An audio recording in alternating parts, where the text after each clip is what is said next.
En este nuevo punto vamos a hablar de cómo Europa se reparte África. Entre todas las potencias europeas se ponen de acuerdo y África pasa a ser como un pastel repartido y recortado. Y bueno, las fronteras ya sabéis, se hacen con regla, ¿vale? Pues si vosotros veis a un mapa de África actual, veréis que los países que hay en África, las fronteras no son muy orgánicas, no siguen ríos, no siguen... Hay que sí, pero muchas de ellas son directamente rectas. ¿Por qué? Porque es que literalmente o sea, se repartieron África con una escuadra y un cartabón, esto para ti, esto para mí. Pero para entender el reparto de África, primero tenemos que entender que la revolución industrial está muy vinculada a este tema. Recordemos que el mundo ha cambiado, ¿vale? Tenemos que la Europa de Napoleón es totalmente diferente a la Europa de 1880, que estamos ya.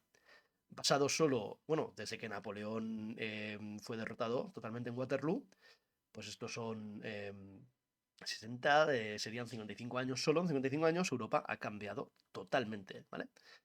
Pongo 80 años porque, claro, estoy haciendo la cuenta desde 1800, pero bueno, da igual. La cuestión es, Europa se ha convertido en un lugar más seguro, ¿vale? Solo por el hecho de que tenemos más alimentos y más medicinas al alcance nuestro, ya sabéis. Cuando yo hago la revolución industrial, esto no solo es de que hago máquinas y cosas que van solas, ¿vale? Con máquinas de vapor, sino que estamos haciendo más con menos. O sea, la productividad se dispara. Lo que significa que donde antes necesitaba X para tener 100 alimentos, con ese mismo X, ahora en vez de 100 alimentos tengo 1000 alimentos. Por tanto, la gente está mejor alimentada, me puedo permitir tener más gente con más defensas, y claro, cuando viene una epidemia, la gente al estar mejor alimentada se puede proteger más, en definitiva, mueren menos. Además, Europa se ha hecho pequeña. No es que se haya hecho pequeña físicamente, sino que ahora moverse del punto A al punto B es mucho más rápido, porque tenemos nuevos transportes, ¿no? La revolución del transporte con el tren, que más que mover personas, porque los trenes tampoco es que vayan muy deprisa, evidentemente van más deprisa que un caballo, que tiene que parar el caballo, tiene que comer, tiene que no dejar de ser un animal, pero es que además los trenes no solo mueven a personas, sino que mueven mercancías. Y mover toneladas y toneladas de mercancías de una forma fácil, que sea alternativa al barco, porque claro, siempre se han movido con barco porque el agua ofrece muy poca resistencia al movimiento, pero ahora tenemos la alternativa del tren.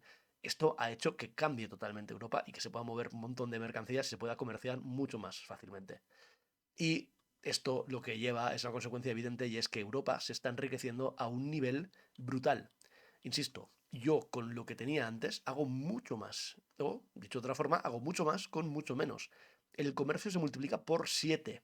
Y ya sabéis que el comercio y la riqueza están directamente vinculados. Si yo comercio 7 veces más, podríamos decir, de una forma muy simplificada, pero bueno, podríamos decir que nos estamos enriqueciendo por 7. Es decir, que soy 7 veces más rico y por tanto puedo adquirir bienes y servicios 7 veces más o 7 veces más barato, lo que queráis, ¿vale?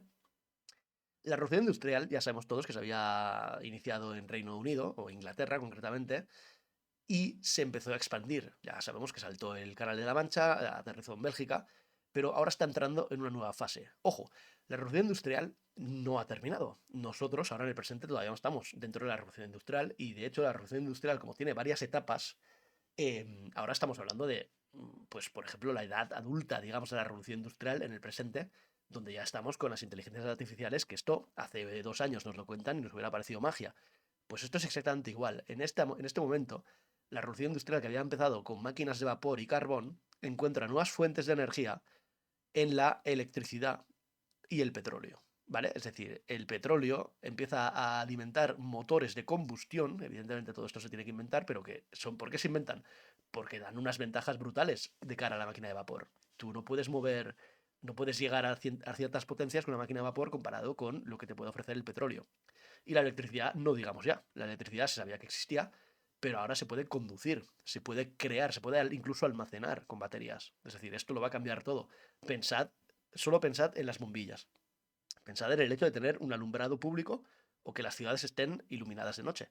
Antes de que hubiera bombillas, hubiera luz, cuando se iba el sol, se paraba la vida, porque claro, es que estabas a oscuras, tanto dentro como fuera de casa. Y diréis, bueno, hay lámparas de aceite, hay antorchas, sí, pero yo no sé si alguna vez os habéis quedado sin luz en casa y habéis ido por ahí con una vela, cambia bastante la cosa. No te permite hacer tantas actividades como antes. No digamos ya desarrollar un trabajo.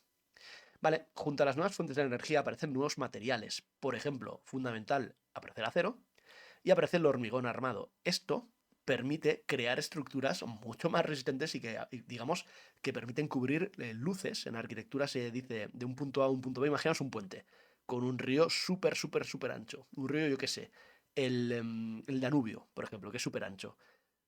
Claro, antes de que tengas materiales que permitan hacer un puente que vaya de lado a lado del río, pues evidentemente lo tienes más complicado. Pues puedes hacerlo, pero evidentemente te va a costar más.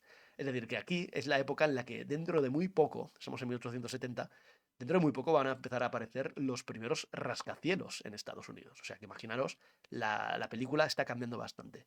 Junto a los motores de combustión que he dicho antes, ya sabéis lo que se viene. Van a empezar a aparecer los primeros coches, los primeros vehículos. Vale, nuevas potencias industriales significa que, insisto, la revolución industrial se va expandiendo por el mundo y de hecho hay dos países que directamente ya quitan del primer puesto al más industrial, que era Reino Unido, que es el que había empezado, lo quitan del podio y se ponen ellos, Alemania y Estados Unidos. A Estados Unidos la revolución industrial ha llegado porque ha cruzado el charco, ha cruzado el Atlántico, y es la época, insisto, de pues la conquista del oeste. Ya sabéis, los vaqueros no van con una pistola de piratas, van con un revólver. Un revólver es una pistola producto de la revolución industrial, donde antes para disparar un disparo tenía que estar 2 minutos recargando, poniendo la mecha, prensando la pólvora. Ahora tengo un revólver que me dispara 6 disparos porque está todo automatizado. Eso es revolución industrial. Y evidentemente también aparecen nuevas organizaciones de trabajo. Esto de las fábricas, la especialización, acordaros, la especialización llega a un nuevo nivel con la aparición de sistemas como el Taylorismo y el Fordismo. Estos tíos os sonarán, sobre todo Fordismo. Fordismo, Ford, hay coches que son una marca Ford, pues evidentemente tiene que ver porque Ford inventa, digamos, un sistema junto al Taylorismo y Fordismo, inventan un sistema de producción en serie, en el que un trabajador no va a hacer, digamos, imaginaos montar un coche. Un trabajador no monta el coche de pe a pa, o sea, no monta el coche, le pone las ruedas, monta el chasis, luego le pone el motor, luego... No, ¿vale? Los vidrios, no, no, no. La producción en serie significa que tú haces una pequeña parte de la producción y estás en una cadena de producción en la que tú solo haces eso. A ti te llega el coche y tú le tienes que poner, qué sé yo, el faro derecho. Lo atornillas y pasas el coche al siguiente y te llega un nuevo coche y pones el faro derecho y así, así. Esto parece que no, pero la productividad aumenta mucho. Lo que sí que es verdad es que es bastante aburrido de decirlo. La buena noticia es que esto hoy en día, en vez de personas, la mayoría de veces lo hacen máquinas directamente. Así que no tenemos que pasar por ese tipo de tortura, que es este tipo de trabajo. Bien, el Ford además se inventa una cosa que hoy en día sigue existiendo, que son los bonus de producción. Que tú de repente en esta fábrica los empleados han producido más de lo que estaba pensado, o sea, de lo que estaba, digamos, organizado, pues tenéis un bonus de producción que significa en una mejora de salario. Parecen tonterías, y esto en nuestro mundo ya existe, pero esto cuando aparece lo cambia todo, porque es que la productividad aumenta. Aquí se trata de que aumente la productividad. Y evidentemente tenemos más productividad, tenemos más, cada vez hay más inventos y sobre estos inventos se crean nuevos inventos. Por ejemplo, teníamos el telégrafo óptico, el telégrafo, digamos, telégrafo como tal, y ahora empezamos con el teléfono. Si lo pensáis, el telégrafo es, o sea, un teléfono es lo mismo que el telégrafo, solo que es capaz de, en vez de transmitir pulsaciones, ya transmite la voz como tal. El teléfono pasamos al fonógrafo, que es un aparato que lo que hace es, lo que permite es grabar la voz. Aparece la bombilla eléctrica, ya digo, esto es fundamental, y con el tema de los motores, en 1885 se inventa el primer coche de combustión, que aquí un mini punto podría ser, a ver, que me diga cuál es el primer coche que se inventa en la historia. Y la moto, también podemos hablar de motos aquí. Y si vamos a más adelante, ya no se trata solo de grabar, acordaros que la cámara, la cámara de fotos ya había aparecido antes. ¿Qué pasaría si yo soy capaz de capturar varias fotos y ponerlas una detrás de otra muy rápido? Pues lo que me acaba de aparecer es, lo que acabo de inventar es el cinematógrafo, es decir, acabo de inventar el vídeo, la grabación de vídeo. En 1903, ya cambiando de siglo, llega el avión. El primer avión, ya sabéis, esto no despega mucho, no vuela muy alto, pero, hombre, ya díselo tú a un humano de antes del siglo XIX o de antes del siglo XX que sería capaz de volar como los pájaros. Esto es una locura. Y otro invento en 1911 que diréis, menuda tontería, la nevera.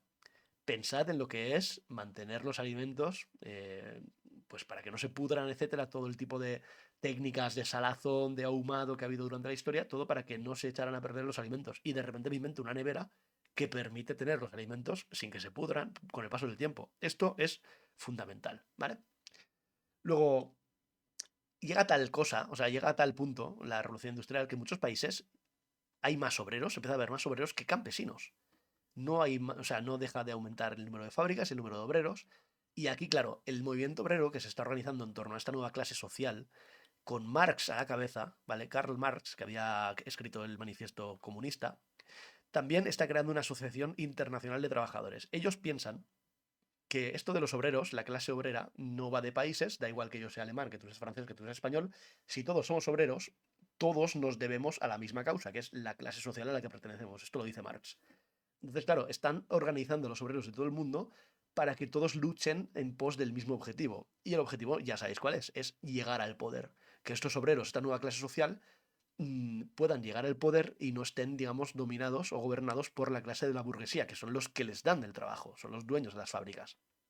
Recordemos que no solo estaba Marx con el socialismo, comunismo, socialismo, comunismo es el socialismo en su último estado, digamos, socialismo utópico, comunismo se parecen mucho, sino que también tenemos a los anarquistas, y los anarquistas tienen un líder que es Bakunin, y aquí alguien, algún avispado habrá dicho, a ver, si los anarquistas no reconocen ningún tipo de estado, ningún tipo de líderes, ¿cómo puede ser que tengan un líder? Pues efectivamente, tienen a Bakunin, pero ya sabéis que los anarquistas no van a prosperar precisamente por eso, porque no se pueden organizar jerárquicamente, no pueden obedecer a un líder. Lo primero que dicen los anarquistas es que no hay líderes, no hay, o sea, no hay nadie por encima de otro. Por tanto, es la ley de la jungla. Aquí, en esta primera asociación internacional, va a haber un choque entre Bakunin y Marx. A raíz de la Comuna de París, ¿vale? Acordémonos la Comuna de París que había sucedido cuando la guerra de Prusia contra Napoleón III, se empiezan a plantear los obreros qué es precisamente eso, qué es más importante, que yo sea de la clase obrera o que yo sea de un país y por tanto me debo a esa nación. Así que esto lo que va a hacer es escindir directamente a los anarquistas y a los socialistas y por tanto se va a expulsar a los anarquistas. Además, Marx está diciendo que hay que crear partidos obreros en todos y cada uno de los países de Europa y del mundo. Todos los países tienen que tener partidos obreros para empujar todos a la vez y llegar al poder, ¿vale? Esto es lo que dicen. Claro, otro choque con los anarquistas que no quieren, no reconocen ninguna autoridad, ninguna jerarquía y por tanto tampoco quieren crear partidos. Ellos quieren ser un poco la ley de la jungla. Así que se expulsa a los anarquistas de esta asociación y de aquí los anarquistas a su vez se separan en dos tipos. Los anarcocomunistas, que van a abrazar el terrorismo, y de esto en España sabemos mucho porque va a haber un mogollón de atentados anarquistas en los siguientes años, de anarquistas, bueno, la forma de atentar favorita que tenían era poniendo bombas en teatros, en trenes, pegándole tiros a autoridades, un poco, bueno, el anarquismo este de, pues un poco parecido al que hacía ETA en su momento, ¿vale? Y por otro lado tenemos el anarquismo, el anarcosindicalismo, que en principio dicen que son apolíticos, pero lo que quieren llegar es eso, a una sociedad en la que no haya líderes, no haya nadie que mande. ¿A qué os sonará? Esto, la CNT, esto sigue existiendo, ¿vale? La CNT es una asociación, en principio, en origen anarquista.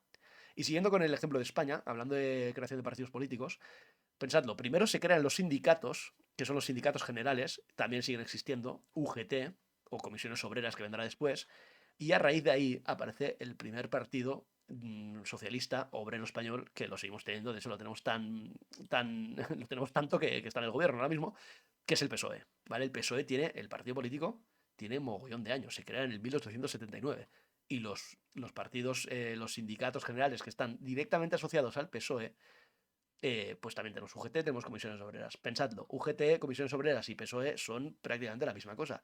Y esto lo podemos ver hoy en día cuando las manifestaciones que debería haber en las mismas circunstancias que tenemos en el país. Si estuviera gobernando alguien que no fuera el PSOE, probablemente los sindicatos harían fuerza para hacer huelgas. Sin embargo, no las hacen ahora porque están muy vinculados al PSOE, ¿vale? Esto no es una opinión, esto es un hecho, ¿ok? Es que son parte de la misma cosa, ¿vale? De la misma organización, digamos. Bien, sea, como han echado a los anarquistas, ya no tiene sentido hablar de una primera internacional y aquí van a crear una segunda internacional. La segunda internacional de los obreros es el socialismo, digamos, apoya el socialismo de forma pacífica, es decir, no vamos a ser como los anarquistas que vamos por ahí pegando tiros, sino que vamos a hacer una confederación de partidos obreros, porque lo que queremos es llegar al poder, pero por la vía política, entre comillas, pacífica. A ver, si hay que montar una revolución se monta, pero en principio llegando a través de los votos de los obreros. Ya sabéis que los obreros en principio son más que los burgueses, por tanto los obreros se entiende que votarían a partidos políticos obreros. No siempre es así, en el presente no sé si podemos hablar de clases obreras, clases burguesas, porque es todo muy, en fin, un obrero, una persona que trabaje para otra persona en cualquier momento se puede montar en una empresa, entonces pasa a ser un burgués, es decir, no, tú no perteneces a una clase toda tu vida, puedes cambiar de clase con relativa facilidad, pero bueno, estamos al principio de toda esta historia. Bien, aquí empezamos a tener un problema, y es que el progreso industrial, ¿vale?, requiere de nuevas materias primas. Por ejemplo, pensad en el hierro, pensad en el carbón, sigue siendo importante, pensad en el petróleo, ¿vale? Más mano de obra, porque nos faltan incluso obreros, necesitamos a más gente produciendo más cosas. Oportunidades de inversión, hay momentos, o sea, hay países en los que hay tanto dinero disponible que ese dinero busca lugares de inversión. O sea, tú cuando te sobra dinero, lo normal es que ese dinero, en vez de tenerlo en el banco criando telarañas, lo inviertas en algo para que te devuelva, o sea, para que ese dinero genere más dinero. Claro, invertir dinero no es tan sencillo como decir, pues lo invierto donde me dice un cripto bro o cualquier cosa. Lo normal es que pienses un poco y veas cuál es la mejor oportunidad de inversión, donde puede ese dinero crear algo que no existe y por tanto cuando ya se ha creado, esa cosa que se ha creado genera más dinero y te vuelve el dinero a ti multiplicado. ¿Vale? Y aparte, tenemos nuevos mercados. De nada me vale ser muy bueno yo creando coches y vender todos los coches en España y ya tenemos a todos los españoles con un coche. Claro, si ese mercado está saturado, yo ya he vendido todos los coches en España que podía vender, yo, por mucho que cree nuevos coches, no me los van a comprar, a no ser que sea un coche mucho mejor. Esto ya sabéis, lo de los iPhones, que están continuamente haciendo iPhones nuevos, pues esto sería lo mismo. Pero claro, mucho más fácil va a ser si yo voy a otro lugar, me extiendo a otro lugar donde no hay ningún coche y pongo a la venta mis coches. Evidentemente, todo el mundo en ese país que no tiene coche me va a comprar un coche. Es decir, yo busco un nuevo mercado. Vale, para seguir alimentando este progreso industrial, vamos a llamarlo capitalismo, eh, claro, no es solo el hecho de la necesidad esta de buscar nuevos mercados, oportunidades de inversión y mano de obra. Es que encima, si lo ponemos en paralelo con el hecho de que las primeras potencias mundiales europeas se están expandiendo a nivel por el mundo porque es una cuestión de prestigio ser más que el otro, estamos en pleno imperialismo, pues si juntamos una cosa y la otra, lo que vamos a tener es que los europeos por primera vez en la historia se van a fijar en un continente que tienen justo debajo, pero que no le habían prestado mucha atención, que es África. África va a ser el nuevo tesoro, porque África está repleta de recursos, está todo por hacer, ¿vale? Es un continente virgen y está bastante poblada, lo que te da a la vez dos cosas, te da tanto mano de obra, gente que te fabrica, o sea, yo pongo una fábrica en África, en un país africano, en una región africana, tenemos un montón de gente dispuesta a trabajar en esa fábrica, pero además luego esos son los propios trabajadores africanos los que van a comprar los productos. Luego, me estoy matando dos pájaros de un tiro. Tengo la mano de obra y también tengo el mercado. ¿Ok? Vamos a continuar con lo siguiente, venga.